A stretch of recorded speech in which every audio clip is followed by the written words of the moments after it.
Good afternoon.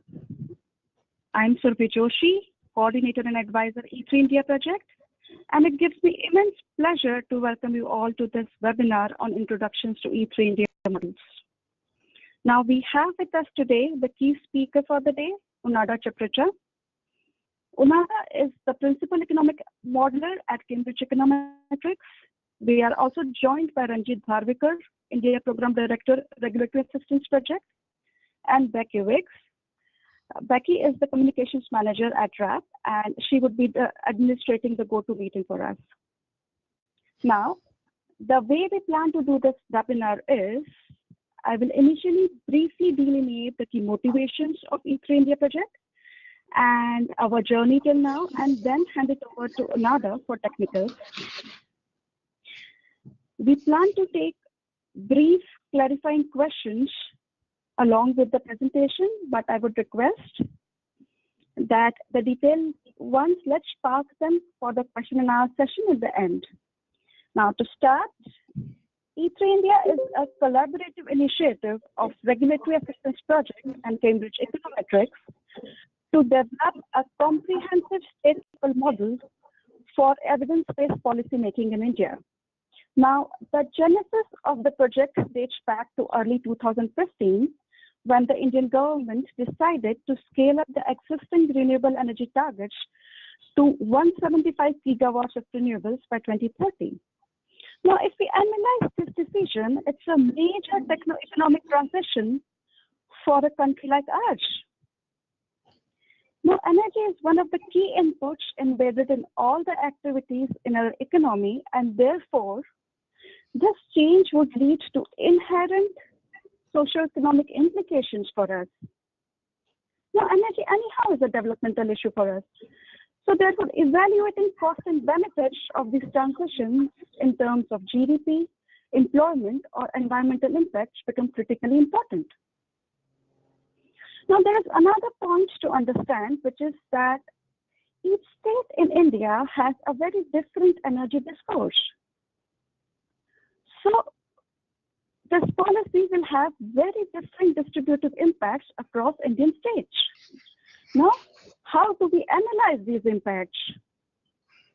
So, in the year 2015, when this policy was put in place, we need a state-level economic model with sufficient sophistication to analyze this situation. So, friends, E3 India is therefore necessarily being developed as an economic model with, I would say, an impressive detailing of Indian energy sector at the state level. Now, the broader aim that we are focusing on is to develop an effective analytical framework to inform policy making at state level. And we aim to develop a framework which can be made easily accessible to all stakeholders for it to get an independently validated, and also the policy making process gets more involved. Now, we are also aiming that the framework that we've developed is consistent and can be iteratively used so that we can have and generate those scenarios over time and across states. Now, from the implementation perspective, our main focus is that the model development takes place through a collaborative process using local knowledge and expertise. The process of model making gets transparently recorded and shared amongst the various users. So users exactly know what goes in the model, how it is analyzed, and therefore help in consensus building whenever there is a policy change. Now, talking about the journey of this project, the development of this project started in mid-2016. And thanks to Unada and her team that we had a beta version ready by December 2016. And since then, we have been developing the associated structures in terms of comprehensive manual, web page for the model, and a portal to easily access the model download. Now, what I would like to highlight is that throughout this process, we have been actively engaging and sharing our process of model development to various stakeholders.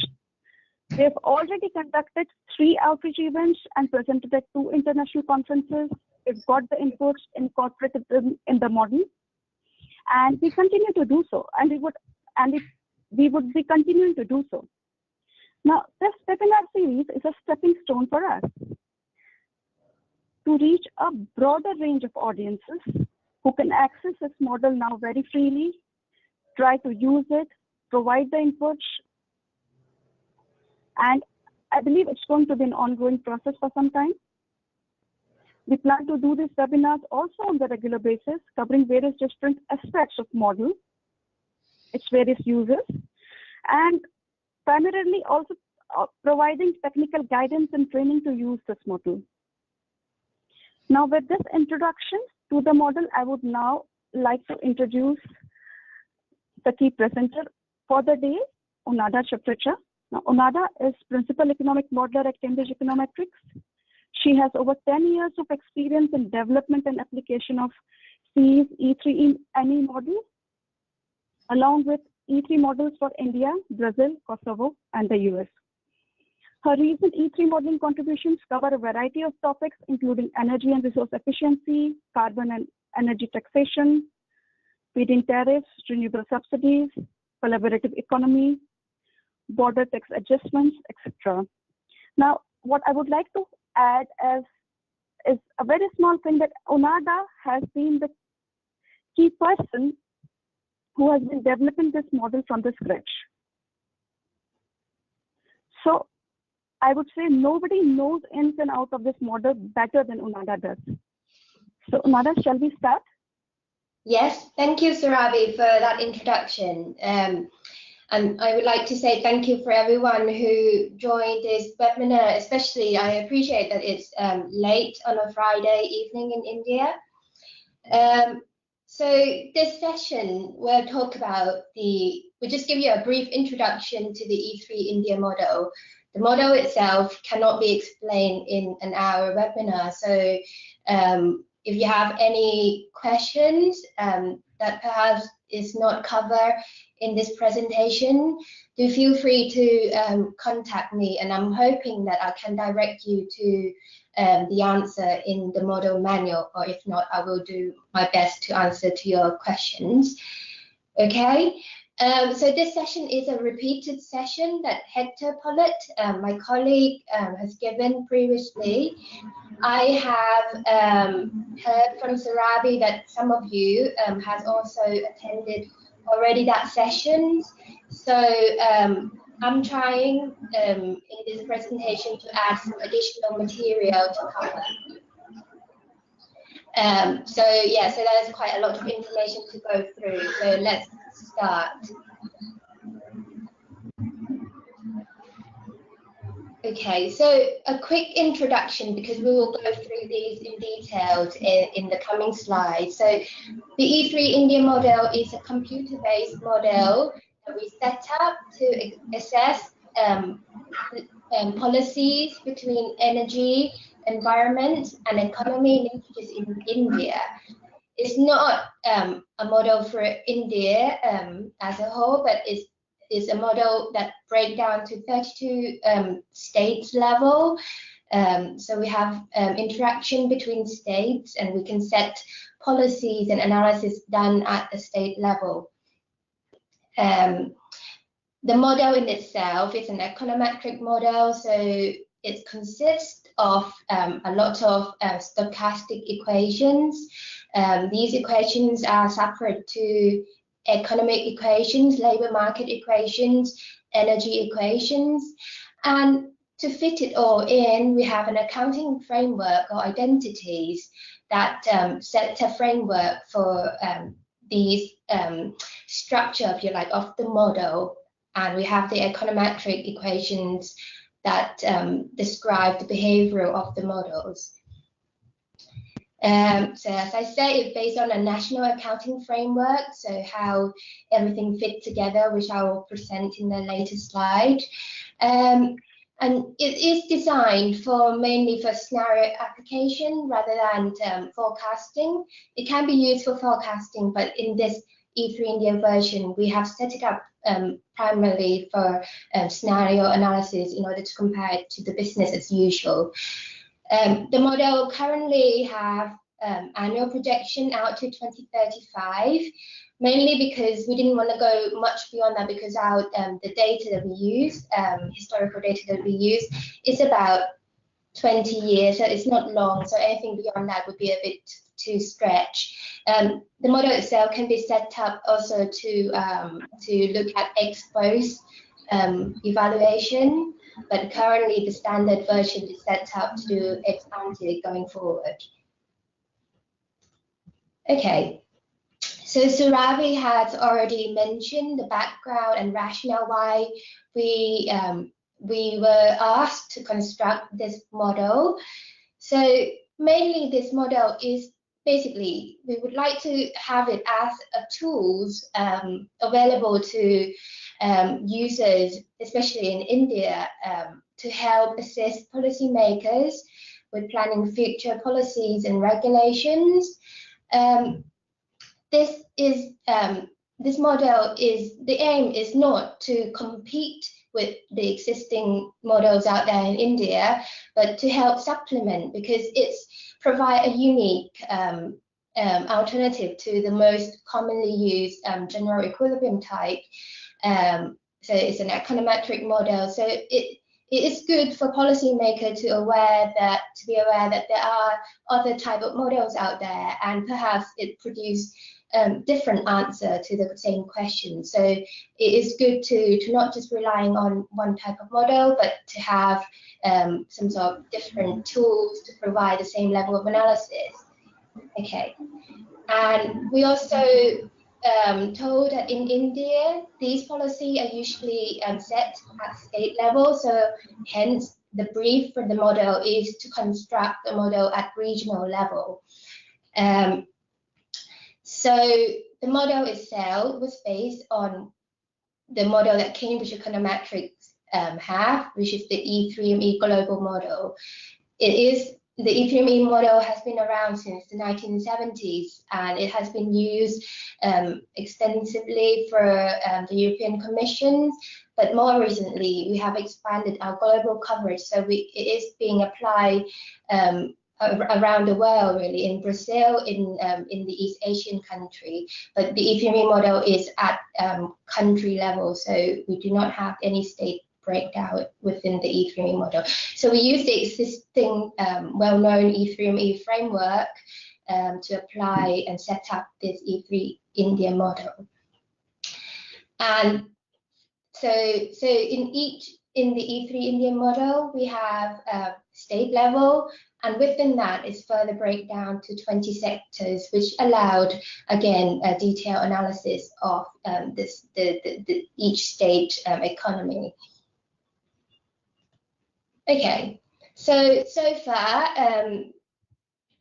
our work has pretty much been a collaborative effort between ourselves, the Cambridge Econometrics, which provide technical model development, but also we're taking a lot of steer and guideline from RAP, and also from our local Indian expert to help us with understanding better how India economy work, because we're here in the UK, we do not have that special knowledge.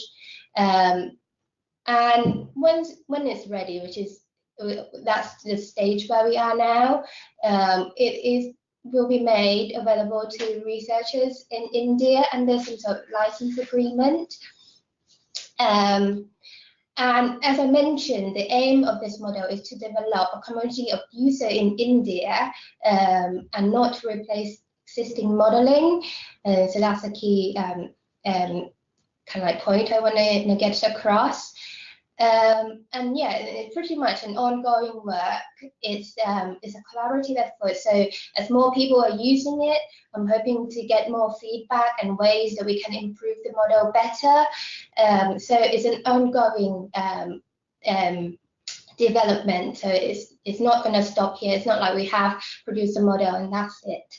Okay, and of course, we in Cambridge Econometrics and at RAP, we're happy to help assist any research questions that you are interested in. So, yeah. Okay, so this slide summarize the key features of the E3 India model. So the first box talk about the coverage. So we have 32 Indian states. The list of full classification can be found in the E3 Indian model manual, which is available online. Each state is broken down to 20 economic sectors. So most of the national accounting variable like output, GVA, employment, investment, import and export are broken down by 20 economic sectors. In terms of energy users, we have 8 energy users of 5 different energy carriers. So we have 5 different fuel, coal, oil, gas, electricity and biofuels. And the CO2 emissions follow the energy user, the 8 energy users, so we can have CO2 emissions by those users separately. The model itself is comprehensive, so moving on to the second box. It covers the whole energy, environment and economy, so you can guess that's where the E3 comes from. So what this means is that the model has some sort of two-way linkages between each model. So what happened in one model would affect the other and vice versa. And this also means that there are many policy instruments that we can play around with, not just the economic policies, but also energy and climate policies. The third box is talking about the characteristic of the model. So the model being econometric, of course, is empirical based. We have 16 sets of econometric equations. Now, when we're talking about 16 sets, in each set, these are separated to different states, so 32, plus 20 economic sectors. So you can imagine there are many, many equations in this model. And what's giving it the framework is the accounting identity, so from national accounting, which I'll go through in the next slide. The database currently covers from 1993 to 2012. There are plans to do more data updates as more data become available. The more data we have, the longer time series we will have, and the better parameters we're hoping to achieve. Okay, so the model is consistent. What we mean by this is that, again, things do add up. So, you know, changes in component of GDP need to add up to GDP in our result because it's based on a national accounting framework, but also the input-output structure giving linkages between sectors. So, you know, there's always have some sort of consistent impact when we run the scenario and the model. The next box, the model is a forward-looking model. So currently we have annual projection to 2035, and the results show yearly until then, from the first year of solution, which is 2013 onwards, because our historical data end in 2012. So it's a dynamic model where the past affect the future. So what happened in the previous year will affect this year outcome and so on. So it's a dynamic model. And as I mentioned, currently the model baseline and the default model version we're put up on the website is an ex-ante model. So we can set it up for ex-post analysis, but it would require some sort of setting up completely. So at the moment, it's an ex-ante scenario. We have done ex-post analysis to validate the model, how well it fit the actual data. I think I have a slide on that towards the end. And lastly, the model is modular. So we have talked a lot about the E3, the energy module, the environmental module, and the economy module. So these are all linking to each other.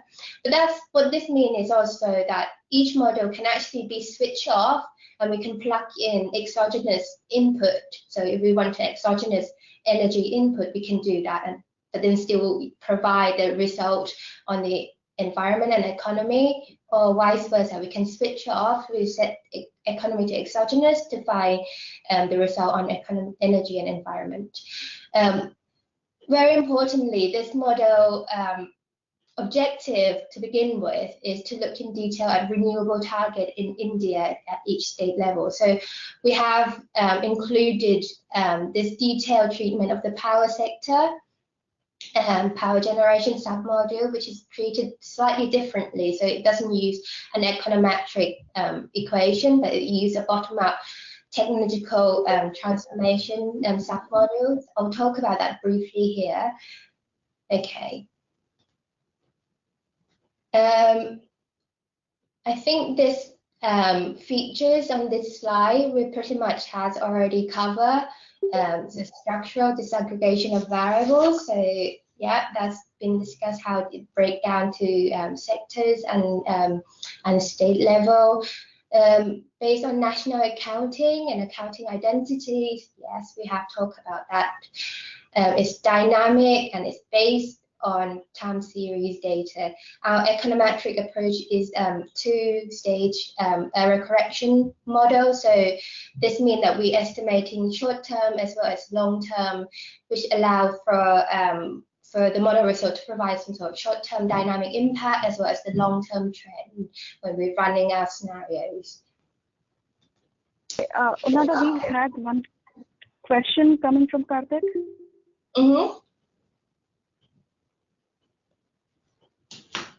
Can I see that question? Is it in the? Okay, Karthik, can you ask the question? Okay, I'll ask it for him. He has asked, what are the behavioral equations that characterize? Now, what kind of behavior is getting characterized by behavioral equations? Sorry, can you repeat that question, Sarabi? Now, the question is, what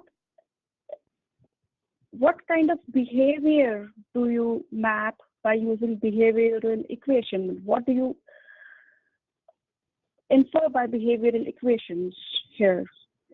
Okay, so so the behavioral part is estimated from the econometric equation. So, for example, when I'm talking about behavior here is how, say, for example, consumer spending. So we do not assume that consumer spend their income or there's a one-to-one relationship, but the behavioral part apply to the econometric estimation of the consumer spending equation. So the kind of like the income elasticity coming from empirical analysis, but not just the income elasticity. So if you're looking at each of our econometric equation, which we have 16 of,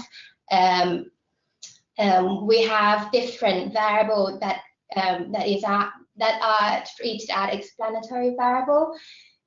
So, for example, going back to the consumer spending, not only income would affect that, but also unemployment and other things like inflation rate and so on. So the behavioral part refer to these parameters, if you like, that we can obtain from historical data.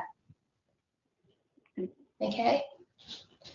So the next slide. So the first bullet point is what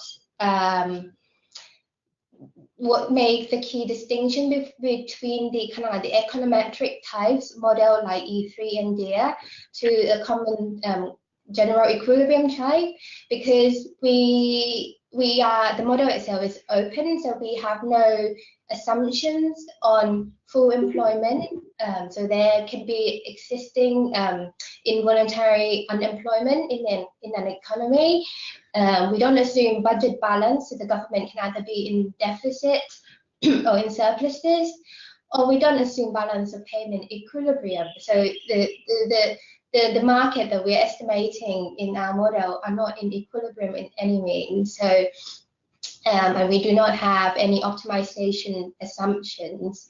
And that's just the nature of an econometric model, because it is driven from past relationships rather than coming from an optimization perspective. Okay, the scenario approach. So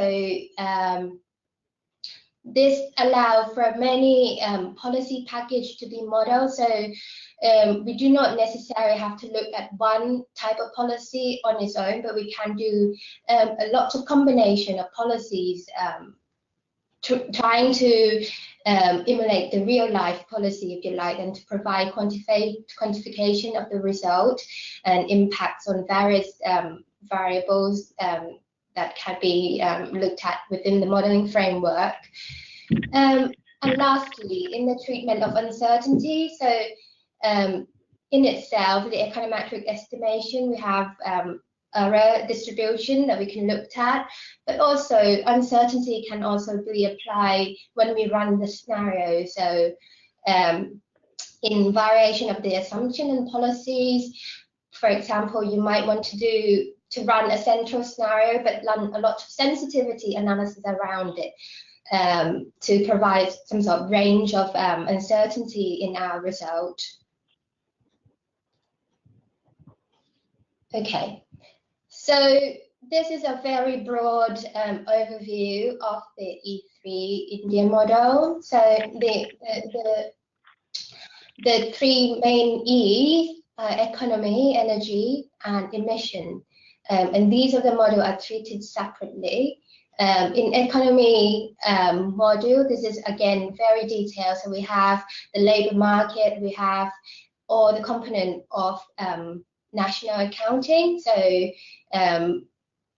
consumer demand, investment demand, government demand, import and export at state level. These are all fit in within the economy. So if you like, you can just ignore the other two E and just plug in economic policy to look at what would be going on in the economy itself without having to look at other policy at all. But even if you plug in exogenous economic policy, this can be like fiscal policies, for example, adjusting rate of income tax across different stage, or other taxes and spending.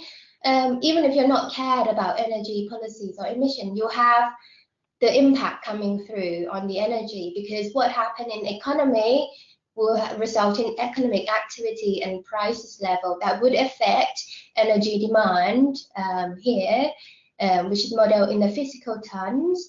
And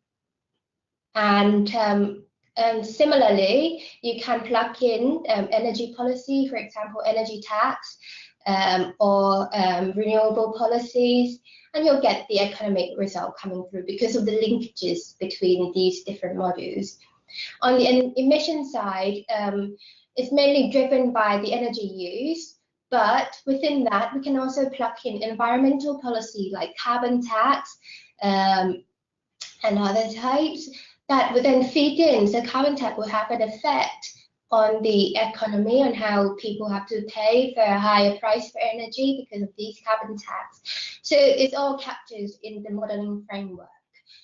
And in the heart of this, we have technology. So I must admit, because of our data limitation, treatment of technology here is quite a top-down approach. So it's simply an accumulation of investment in R&D, and it's done at sector level.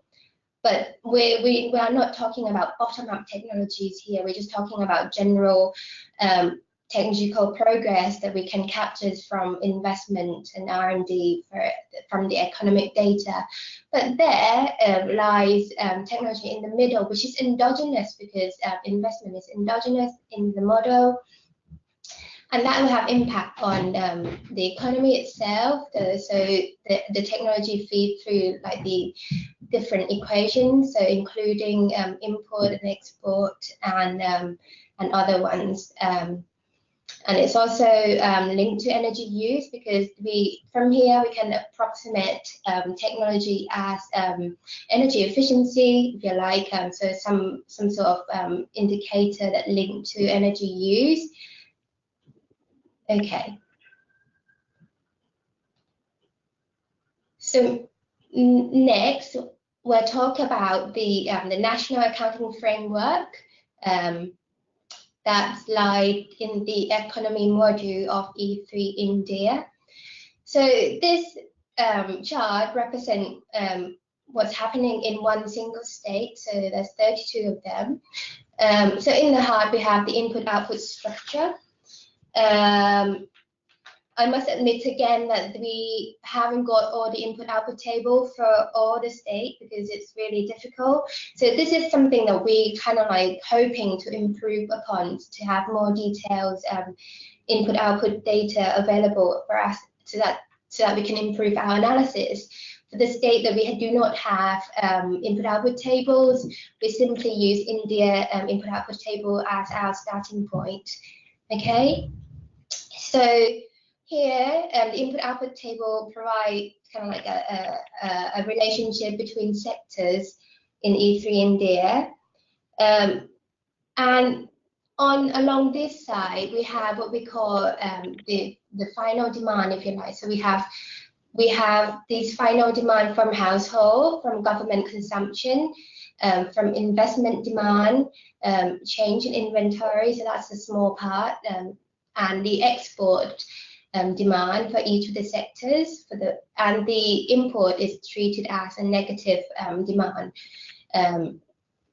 So each of these are estimated, with an exception of government final consumption, because we treated the government sector as exogenous in the model, but everything else are endogenously estimated using our econometric equation.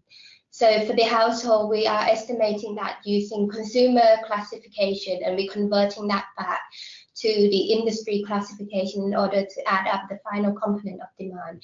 Investment is similar, so we estimate an equation for investment made by an industry, and then we have a conversion factor to convert to the investment received by a sector. So just to give you an example, if the power sector make an investment, the sector that will receive the investment will be the engineering sector or the construction sector. So that's what we mean by final investment demand.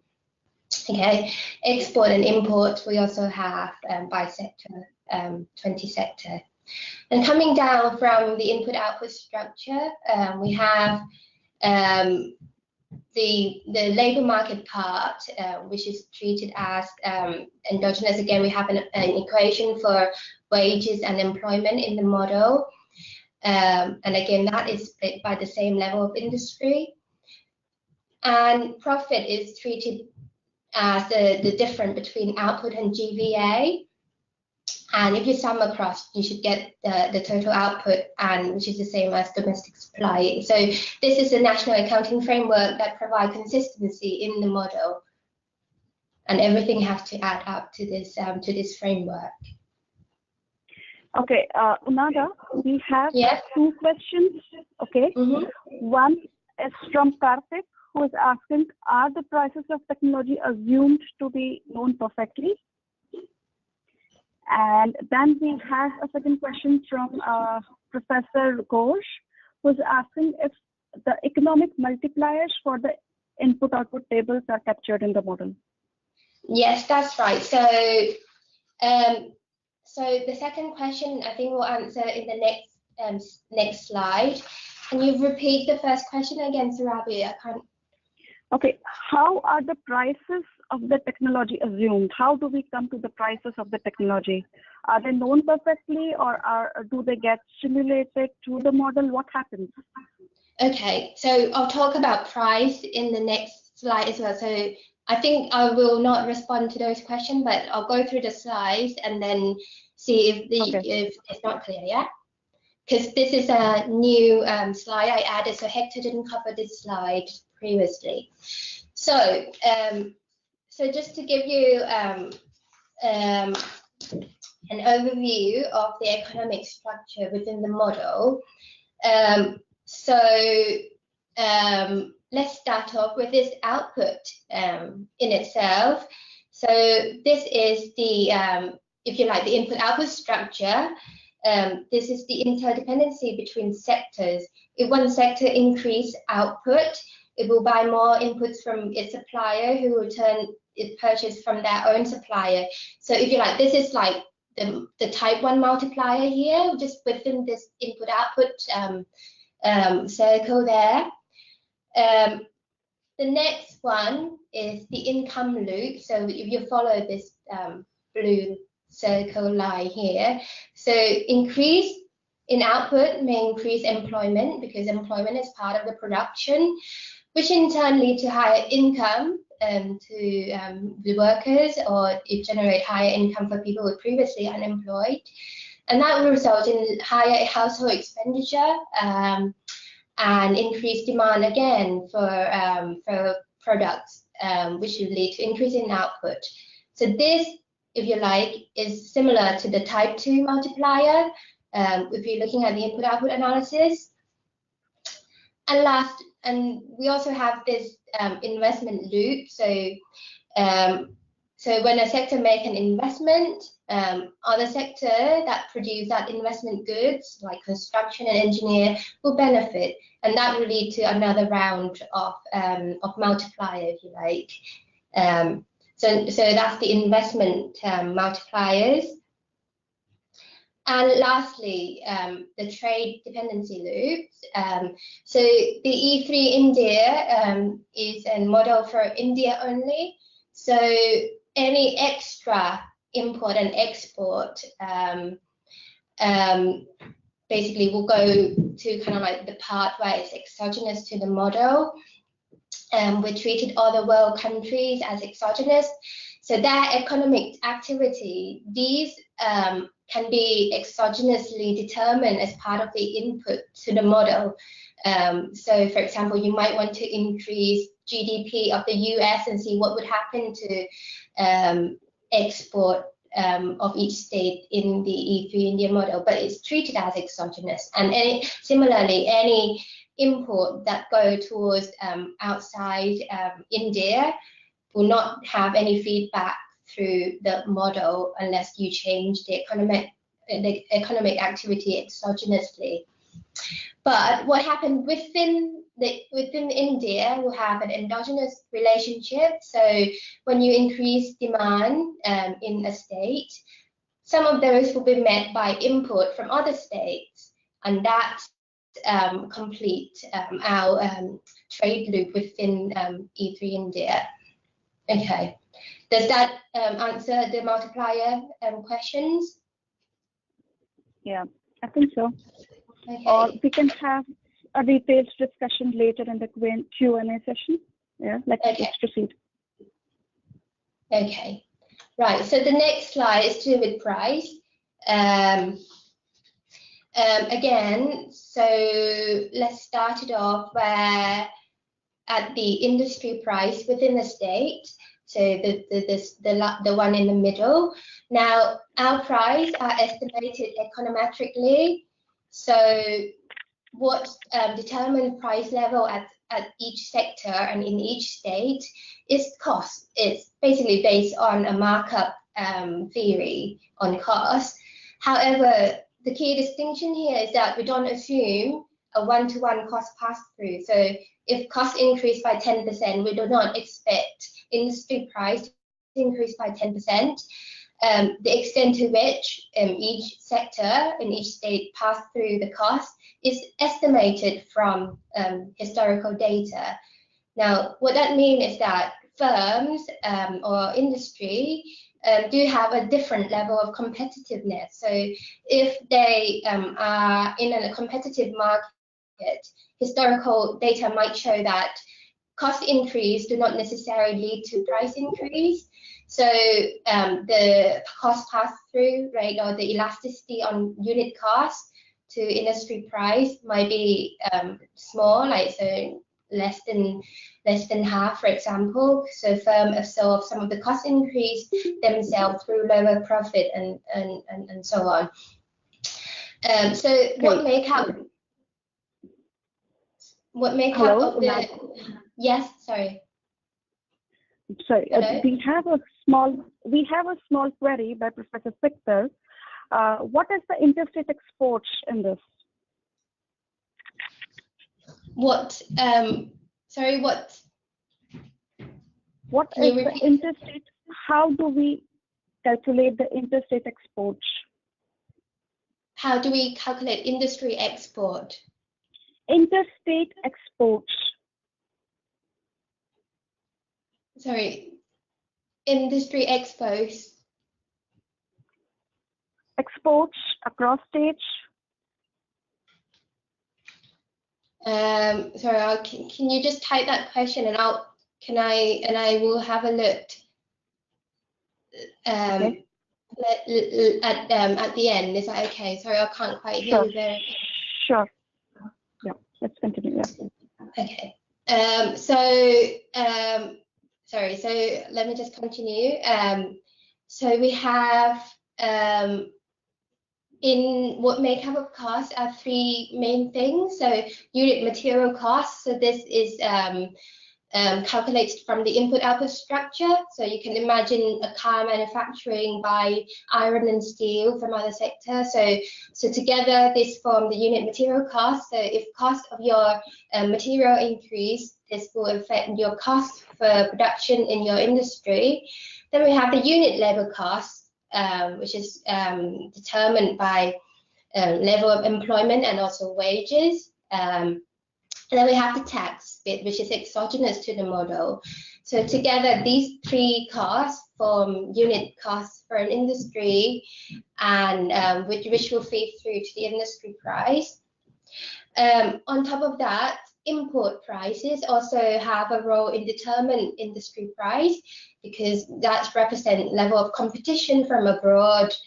And again, the technology part, we included in our industry price equation as a way to capture the technological change, the product quality, if you like, in there. So the price affect consumer price. So we have a converter that goes from industry price to consumer spending classification, and that affect prices and inflation, general inflation level, and in turn will affect your real disposable income, but also the wages equation that we have in E3 India model is based on a bargaining relationship. So if prices go up, worker will have more kind of like a bargaining power to ask for a higher wages and salary. So that will affect the average earning, and that in turn will affect unit labor costs. And that's kind of complete the loop for the labor costs. And again, there are linkages from domestic, so the state level price, because that will feed through to their export price, which again is a markup on cost. But that will impact on prices in other states because they buy from they buy product from other states. And on top of that, world commodity price will have an impact. It's treated as exogenous, but it will have an impact through the import price in a state. Okay. Okay. Now, moving on to, so that was, we just talked about the economy side on the E3 India model. I just want to quickly talk about this bottom-up sub-model that we have, which is very important if you want to look at renewable policies, because this submodel in itself is very complex and interesting on its own, and we have linked that to the E3 India models. And so what we have for the power sector, the reason that we didn't have an econometric approach to the power sector is because the power sector technologies are so kind of like fast moving and so detailed that we cannot just capture it from past historical data, because we cannot capture the rate of technology change for, say, the hydro and the wind or solar, because you know that like just only recently it had really taken off. So to do that from historical data would be impossible to capture these technological change. So instead, what we have is this, we introduced the future transformation, technology transformation model of the power sector.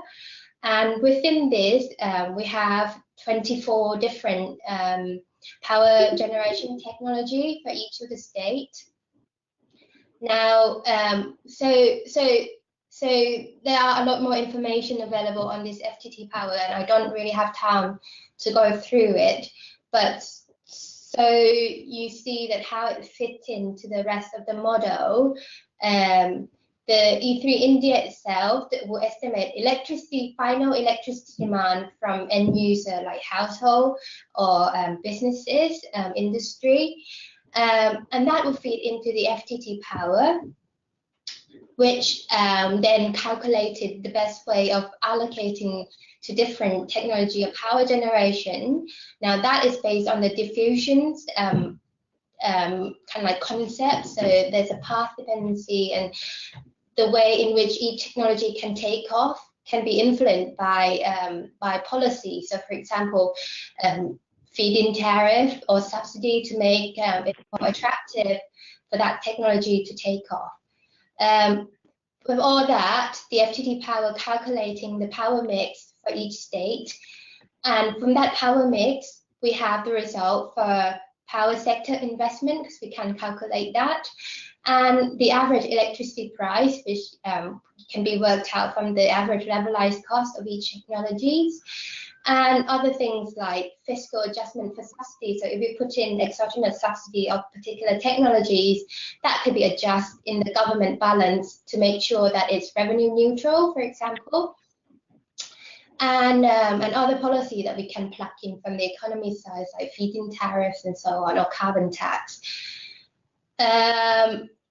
Yes, so from there as well, we will have the result for power sector emissions. So if more renewable technology are taking off, then we expect to have lower emission and so on. So, and what come out on electricity price will have a feedback to the electricity demand that is econometrically estimated, and again that feedback will go back to the FTT power model. So it's all very it's all set up, and the linkages are there within the model.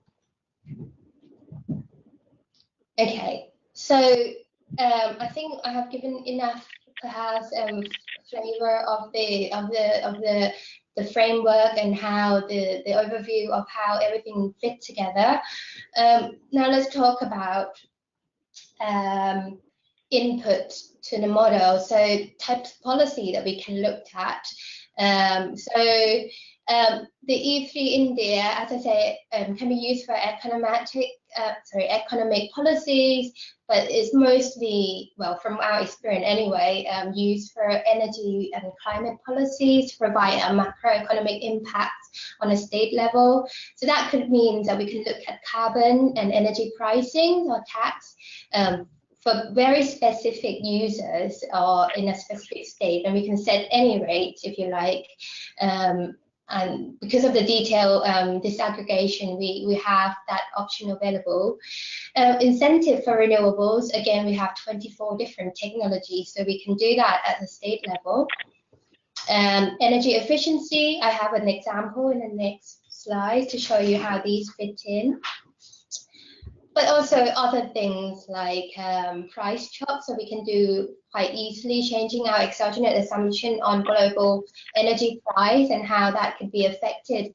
Mostly, probably more suitable for some sort of sensitivity analysis on your main policy. Like say, for example, if you want to have some sort of carbon tax, you can work out the effectiveness of it under a different energy price assumption, global energy price assumption.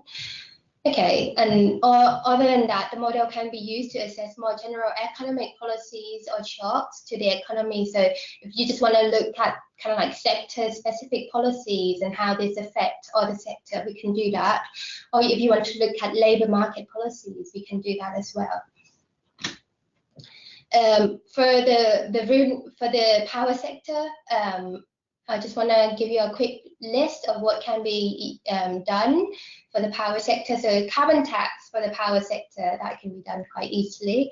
Feed-in tariffs by different technologies. So that would mean basically funding difference between the cost and the price of technology and electricity price. But that would have a feedback through the electricity price itself. Subsidies, if the government tries to subsidize a certain technology, we have to work out the way to these subsidies to be funded by increasing other tax elsewhere, but that can be done in this modeling framework. We can have regulation, so shutting down coal power plant, we can do that quite easily. Changing lifetime of the power plant, so even if coal power plant is being constructed today, we can try to restrict its lifetime in order to alter the path of technological change within the power sector.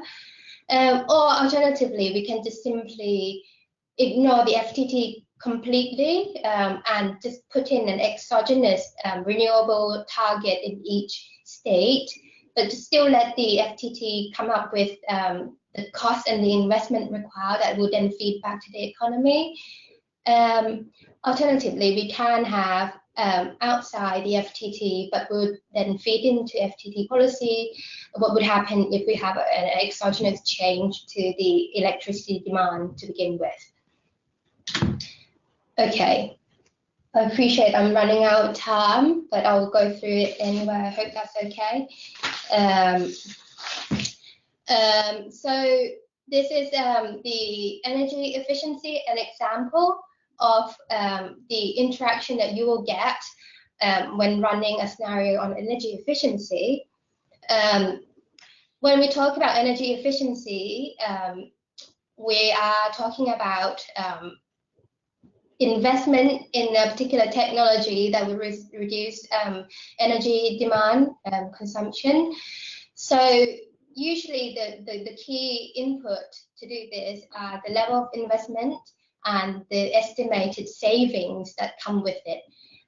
We can use this from publication, like for example, the IEA have these suggestions on how much investment resulting in the reduction in energy efficiency, or that can be coming from different type of analysis altogether. For example, a bottom-up model might be able to tell you how much saving you can have for a particular investment.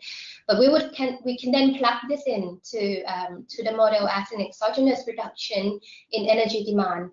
And again, that could be done at different levels. So it can be done at state by different user and by different type of views. An investment which can be done at different assumptions. So we have to assume, obviously, who made this investment. Is it the government? Is it the consumer? Or is it the industry? But anyway, so we can have those assumptions to plug into the model. And as a result of this, with the energy efficiency and investment, we have changes to fuel costs because we're not using so much energy anymore. So we expected industry or consumer to pay less in terms of energy bills. And that would have feedback through the industry price, but also in real income. And that will have an impact coming all the way through to industry output, which affect employment and back to income again. But most importantly, I want to highlight that in this modeling framework, we captured the rebound effect, if you like, and this can be quite important for our analysis, especially for the IEA, that when we talk about energy efficiency, this stimulates additional demand for energy through higher economic activities, or higher investment lead to more product being demanded, which in turn demand energy input.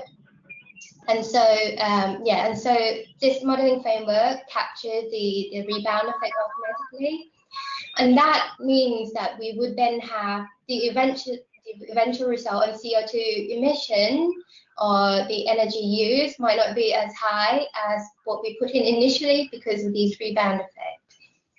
Okay.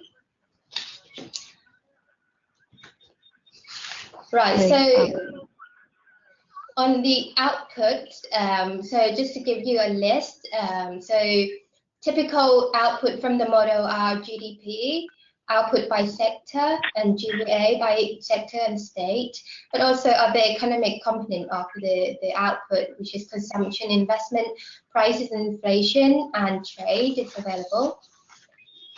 Labor market, we have employment by sector, unemployment at state level, wages rate, and labor supply. So this is the we have an equation for participation rate by male and female, and multiply that by the population which is exogenous to the model, we get total labor supply. And the difference between supply and demand is the unemployment that we have in the model. On the energy and environment, so we have energy consumption by different fuel types and fuel users. We have energy price coming up from the model, either that being endogenous from the FTT on electricity price, or the result of energy tax or carbon tax. We have the power sector result quite detailed. Actually, we have a lot of variable for the power sector. We have power generation by different technology, capacity, cost. So those are available. And also CO2 emission by sector. Now, just the last few slides, I won't pay too much attention on these just now, because in the next 2 sessions, we'll talk more about the practical and the running of the model. But just to give you a quick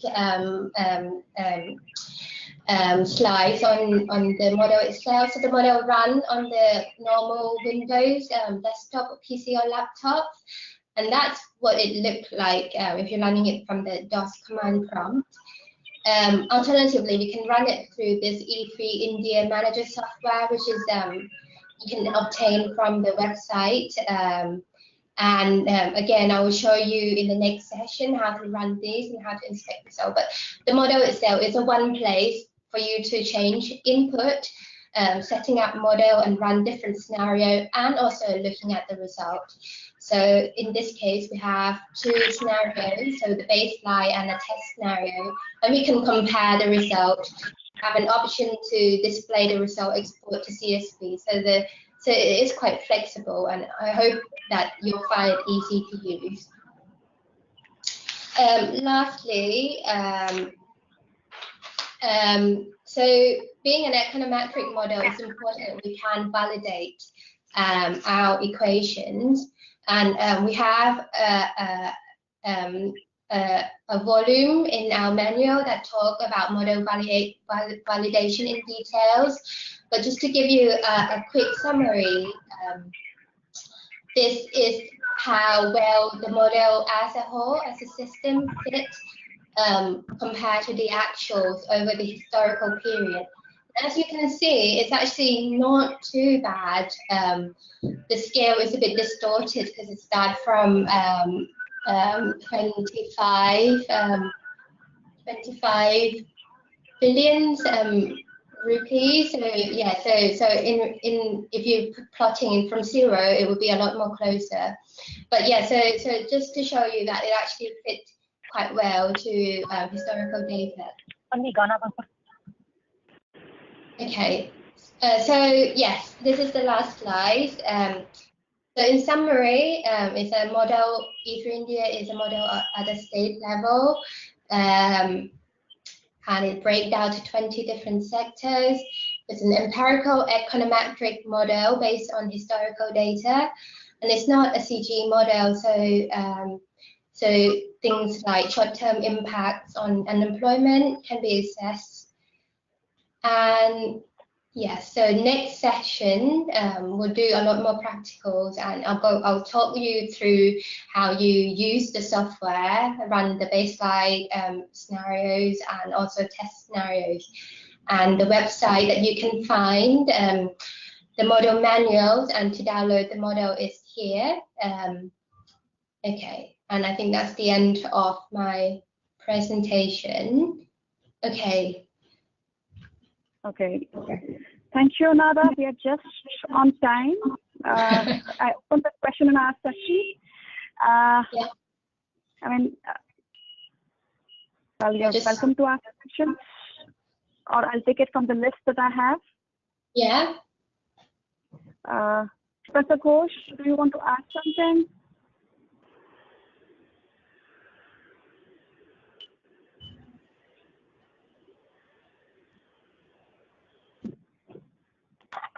Okay, so let me start with the list. Yeah, so we have this question on technology prices, which was put by Karthik. Mm-hmm. And that how are the prices of the technology assumed, or how do the model calculates the technology prices?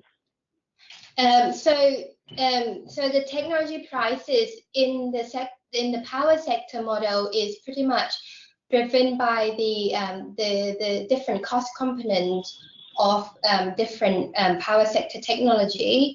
So in each of the technologies, like say, for example, solar, we have the investment cost, we have the fuel cost, we might have carbon costs, but it doesn't apply to renewable. We have operation and maintenance costs. So these costs can be influenced by policies like feed-in tariff or for subsidies. So these are how price for each technology in the power sector are formed.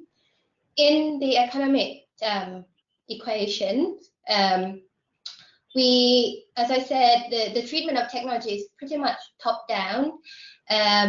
And it's an accumulation of investment and R&D. So we have from our data the investment price. We have investment price, and that gets reflected into technology price. So the investment only made when the investment is influenced by the relative cost of investment to general prices of an industry. So the price of technology in that sense, in the economic model, which is very, very crude and top down, is very crude, but we capture it through the industry price and investment price relationship. Okay. So non-energy emission, I can see now from the list on the chat box. We have only for the power sector, and because so the problem is we do not have details non-CO2 emissions in the data. So we only capture very well the energy type. So for example, land use, we do not have that in the model historical data. It can be something that we improved on. So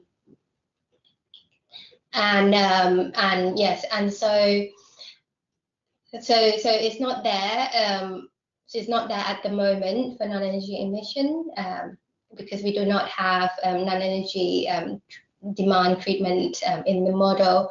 So it captured only the energy-related emission. Okay, and there is a question on how is price elasticity of demand is modeled. So we have final demand equation for consumer, for investment, for import and export, and each of these equations have price in them. So in the consumer case, we have consumer price by different consumer spending category. So the price elasticity is estimated from there, from each of these equations, or each of these final demand equation. So in the import and export, we have import price, but also within that we have domestic price. So we do not capture just the actual price elasticity, but also the substitution effect as well within that. So I suggest looking at there is a volume of the manual that talk extensively about the econometric specification, and you see that within there we have different treatment of price elasticity. Okay, different price. Yes, so different in consumer price. This again is aggregated by. I'm really sorry, but I forgot how many consumer spending we split into. It's slightly less than the sector classification, but we have price data for each of the consumer spending groups, so we can have different price for food, for renting, for equipment, for energy especially. So they have different price elasticity. So when I'm talking about price elasticity, I'm not talking about the aggregate level. It's split by consumer spending categories. Equation for energy price. The energy prices itself are exogenous, except the electricity price. which come from the FTT power sector submodule. Other prices are exogenous in that we take the global commodity price, so oil price, for example, that is set by the OPEC organization. We can change that, of course, and that would affect the energy price in the model. But also any energy tax or carbon tax will get included in the energy price that would then feed to energy demand in the model. So there's no treatment for energy price endogenously except the electricity price, but we can plug in exogenous change in terms of taxes and a global commodity price assumption in order to have this feed through to the rest of the energy demand and also the economic impact from higher electricity price or energy price in general. Okay, so last questions on the capacity constraint. So the model itself is a demand-led model, and you're right that these type of model do not have supply constraints currently. In the main E3ME model, we have more data. So our main data starts from 1970 and end in 2016. So we have a much longer period. And within that framework, we add what we call supply constraint, if you like, to the equation, to the econometric equations, by imposing the level of what we call the normal level of output. So the normal level of output is almost like a projection time trend going forward of industry output, and any movement away from this normal output capacity, if you like, will result in changes in price, in investment, in wages, because as you approach full capacity, there will be more significant impact on these. So you have to increase price a lot more, or you have to like find you're struggling to find additional people available for work. So that's why wages will shoot up. So so that's the constraint that we have there. For the E3 Indian model, the constraint we do have a bit, but we do not have that normal output term that I just mentioned. But for the labour market, for example, the wages equation do take into account of unemployment rate. So as you approach full employment, wages should shoot up quite drastically. Okay. Okay. So I have a question on. Is it possible? So, okay. Yeah, sorry, I'm just reading some questions here. What is secondary energy demand? Okay, yes. Secondary energy demand is referring to electricity demand. So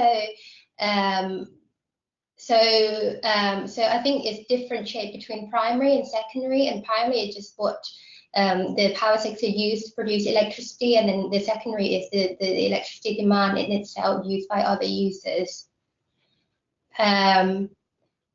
There's the questions on input constraint limit on unemployment level. It's possible to input constraint limit on unemployment level, fiscal deficit, and taste deficit surplus.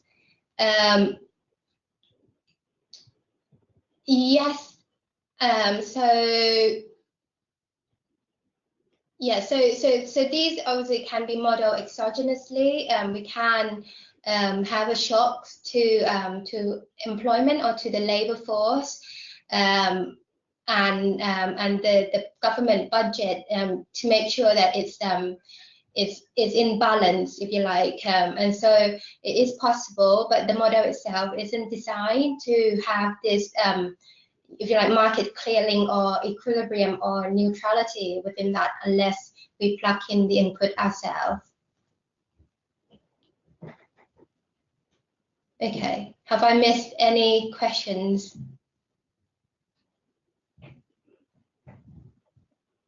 Okay.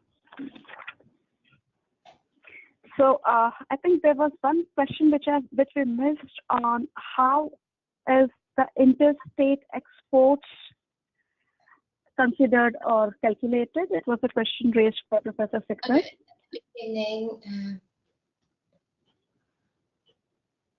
How are the exports between states estimated? The energy export between state. What is the interstate export? Is that the questions? Yeah. Yeah. Yes. Okay. For the interstate export. Yeah. So simply the bit that we can allocate to